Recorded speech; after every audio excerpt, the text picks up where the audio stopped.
Campers of Reddit, what is the most paranormal event that has occurred while you were camping? Serious. It wasn't camping but hiking, and it happened over 2 to 3 months in southern Illinois with my girlfriend, sister and 2 friends who are dating. We went at night the first time, seemed like a good idea at the time. The trail was short and within walking distance of my friend's house. So we follow this short trail out to a very secluded pond that almost nobody knows about. We were sitting on the edge of the lake smoking and enjoying the view when me and the other guy started to feel like we were being watched uneasy, and we generally have good instincts when it comes to things like that, we know when to GTFO. But our girlfriends and my sister said we were just being paranoid. Then it got cold. Fast. It was January, but the night we went, it was 60 degrees outside. It dropped to probably 40 degrees in 10 minutes, and there was this weird feeling in the air that was almost tangible. Everyone felt cold inside and out, and there was, for lack of a better word, a vibe of intense hatred around us. At this point, the girls freaked out and we hauled out. All the while feeling eyes on us. When we got back to the house, the temperature had returned to normal. Fast forward a month. It was a full moon and the perfect time for a night hike. The other couple wouldn't go, so my girlfriend and I went alone. We are sitting on the edge of the pond again, and she's got her head on my shoulder. All of a sudden, I have an overwhelming sense of dread emanating from behind me, like there is a presence there I cannot see and I couldn't turn around. I was so fleabing frightened. I look down at my girlfriend, and her face is cinched up like how she does when she is afraid, and I'm about to ask her if she feels it too, but as I'm about to speak, I hear a woman's voice in my ear. She says something that I completely understand but cannot say out loud because it is the darkest, most horrible parts of me in a language that I know isn't of this world. I'm staring at my girlfriend's face hoping it's her, but it wasn't, and it was in the opposite ear. I start trembling and said to my girlfriend, "Remember everything you think and feel in this moment." She asked why and I told her to just do it and we would discuss it back at the house. After a few minutes, the presence is totally gone and we start running walking back. As we are doing so, we both felt watched and both heard branches cracking and odd noises in the woods. We get back and I ask my girlfriend how she felt when I told her to remember, and she said she felt so sad and cold and alone. Like she wanted to die. And like we were being watched. I agreed but was thankful she hadn't heard the woman talking like I had. So I try to convince myself we were just paranoid. My girlfriend and I agree to never go back there again. So fast forward another month or two and I have a day off and nowhere to go till my girlfriend gets out of class. She has moved out of the house with the couple mentioned earlier, and I have at this point tried to convince myself that we were all just paranoid and there is no way that all this happened, but I just can't. So I, being the curious guy I am, go to the pond alone in the middle of the day. I sit on a different part and have no trouble. So I start walking along the edge toward the spot where everything had occurred, and as I get closer, I hear something following me in the trees. But I can't see it. I sit down and I'm scanning the trees on the opposite bank when I get the feeling again. Temperature drops by 20 degrees and cold terror fills me. I'm just looking down because I am paralyzed with terror, it was like a dream. I slowly look up just a little bit and saw the reflection of a woman dressed in black rags 6 feet away from me in the pond, but no woman. As I see that god-awful apparition, I hear a bee-curdling scream from the woods behind me and I whip around. When I look back at the pond, the woman was gone. I knew I had to GTFO, but that meant going through those horrible woods. I take off running and start hearing breathing, cackling, and footsteps behind me, and as it gets to where I feel as if it is right on top of me, I whip out my knife and turn around, and there is nothing. Nothing but cold malice in the air, and again, she speaks to me. Different words this time but the same language. I took off, jumped in my car and sped off. I will never go back to that place because the worst thing is the woman I saw is the same woman I have seen since I was in 3rd grade and I started getting a reoccurring nightmare 3 to 4 times a year. Also a flurbo up story. For a little background info, my sister is an atheist and doesn't believe in paranormal things.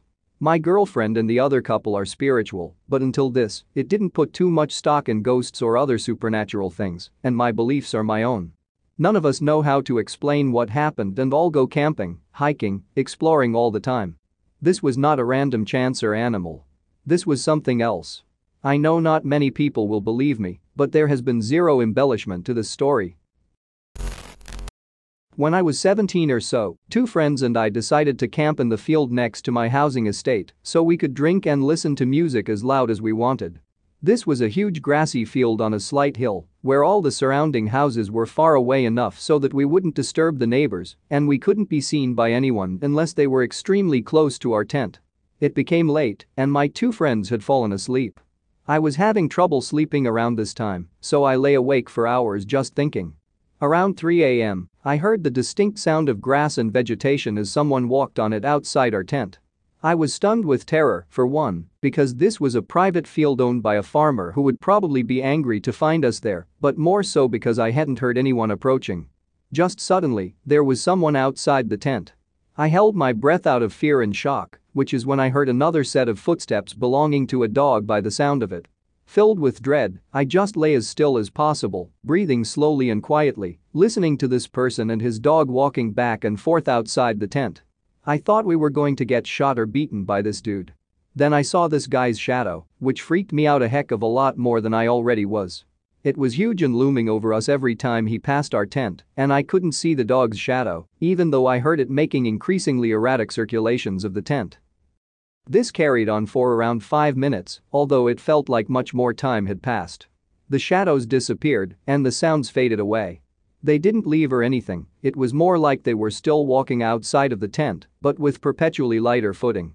When I was sure that the sounds had ceased and there was no threat waiting for me outside, I freaked out at my friends, still as quiet as possible, and said we had to go because someone knew we were here and we could get in trouble with the owner. I told them everything that had happened and they didn't believe me, thinking I had been asleep as well and dreamt the whole thing. I assured them I hadn't and that we had to go right now. They tried to get back to sleep, ignoring me because they're lazy as heck and didn't want to pack everything up and go. I gave up too, even though I knew now that I'd never get to sleep. 10 minutes later, the sounds returned just like the volume outside had been turned up gradually. I felt the same dread I had felt before and whispered one of my friends' names so that they could wake up and hear. "Hush," one said. They had already heard and told me to open the tent to see who was terrorizing us. I did so, slowly easing my hand out of the sleeping bag and up to the zipper. It probably took 5 minutes for me to reach it, just so I was sure not to make a sound, and I pulled it down so violently I nearly ripped the whole thing in half. There was nobody there. We got out within the space of 5 seconds, and there was nobody anywhere. As I mentioned, we were atop a hill in the middle of a field and so could see if anyone had decided to run, but there was nothing. Even though it was impossible for anyone to escape me seeing them, I am absolutely positive there were footsteps outside our tent that night. A couple of years ago, my brother bought a large piece of land out in the middle of nowhere, about 30 miles or so from cell phone reception. It's quiet, there is no light pollution, no paved roads, and not a lot of people around. Shortly after he bought the place, two of my brothers, the landowner and another, me, and our families spent a weekend camping on the land and doing our best to clean it up. People had used it as a dump, there were many downed trees, etc. On the second night we camped there, I woke up in the middle of the night to take a leak. As I was walking to the bushes in the dark, I realized that I could faintly hear music. This didn't strike me as odd because I knew my brother had a radio in his camper. I finished up and went back to sleep with no further thought on the matter. The next morning at breakfast, I mentioned the radio and music. Several other people recalled waking in the night and hearing music, but no two people heard the same music. Finally, the brother who brought the radio woke up. I asked him about the music and he seemed a bit freaked out. He woke up sometime during the night and went outside to smoke. He heard music as well and had assumed it was someone else. I should mention that he was the only one with a generator and a radio. It wasn't his radio we heard, it wasn't anyone else's either. I've been back several times, but I'm a bit freaked out by that place at night. I have fun while I'm there, but I'm almost always armed and I don't sleep in a tent anymore, I sleep in my SUV with the doors locked. It may seem kind of dumb, but realizing that everyone heard different music when there are no people, no functional radios, and no electricity is quite creepy. A few years ago, my significant other, dog, and I were in the Georgia mountains at a Beltane gathering. I had been sick and was resting in our tent one afternoon with the dog. It was getting warm, so I woke and threw the sheet off. The dog lifted her head and gave a little bark, but laid her head back down. I looked and saw a shadow against the side of the tent, but rolled over and went back to napping because I thought it was my SO checking on me and the dog to make sure we were okay. Later that evening, a lady was telling us about the bass player who used to come to the events to jam with the band. The last time he and his wife made it to the gathering, they had been late because he wouldn't leave the house until they made love. After they got to the gathering, he was unloading and digging his base out. Suddenly, he had a heart attack and died right there by his tent. Then she pointed to the spot where he always put his tent. It was in the spot we put ours. I told her about the shadow I had seen while napping earlier and how it was probably my SO checking on me, thought that because the dog only gave a little bark and didn't do her usual stranger freakout. My SO was sitting there and told me he had been on smoker duty and hadn't left his post all afternoon. She told me the bass player loved dogs, never met one that didn't like him, and he was probably checking on me. When I was younger, probably like 10 or 11, I went camping with my family. I'll just get right into it. It was about 1 or 2 in the morning, and I couldn't really sleep. The tent me and my brother were in was really hot and very uncomfortable.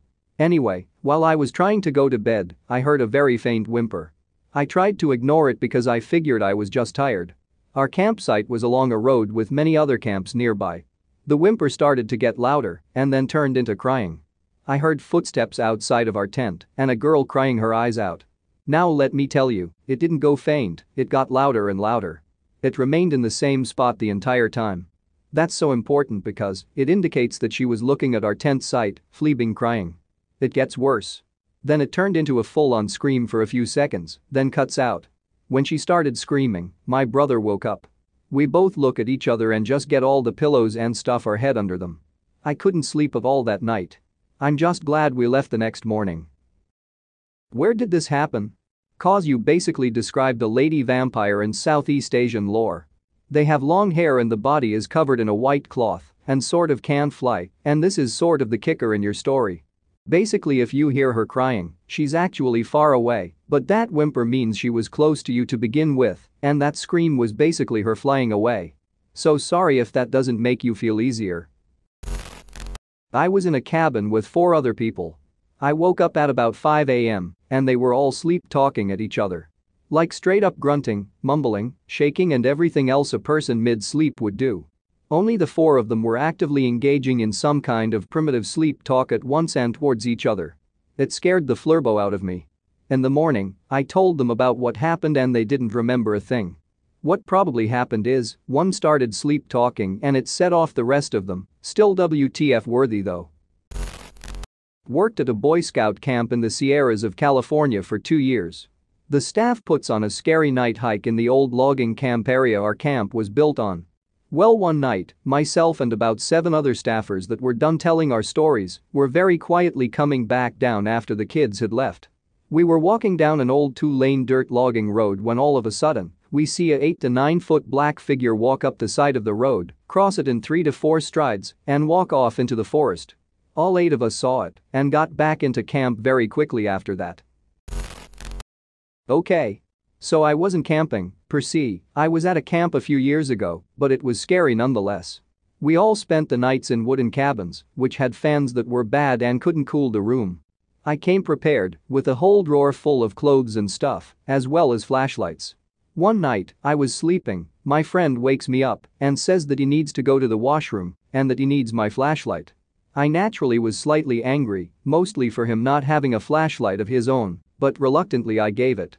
Keep in mind that the male washroom was far from the cabin, so most people did number 1 just outside the cabin. A few minutes later, I was about to fall asleep again when I heard my friend slam the door, which awakened the most senior person in the cabin. "Don't slam the door," he says. Then my friend replies that he saw something, a dark figure, that was running and stared at him.